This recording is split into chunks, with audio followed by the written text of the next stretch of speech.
বিমানবন্দরে আগুন, চীন সহ 4 দেশ থেকে আসছে বিশেষজ্ঞরা।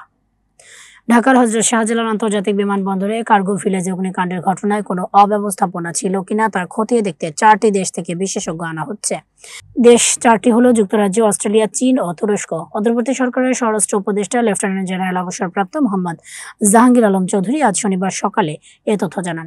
অগ্নিকাণ্ডে ক্ষতিগ্রস্ত কার্গো ভিলেজ ওই গেট পরিদর্শন শেষে তিনি সাংবাদিকদের সঙ্গে কথা বলেন। স্বরাষ্ট্র উপদেষ্টা বলেন, আগুন লাগার খবর পাওয়ার 30 সেকেন্ডের মধ্যে বিমানবন্দরের নিজস্ব অগ্নি নির্বাপক দল ঘটনাস্থলে এসে কাজ শুরু করে। তারপরও আগুনের ঘটনায় কোনো অব্যবস্থাপনা ছিল কিনা সেটা খতিয়ে দেখতে 4টি দেশ থেকে বিশেষজ্ঞদের আনা হচ্ছে।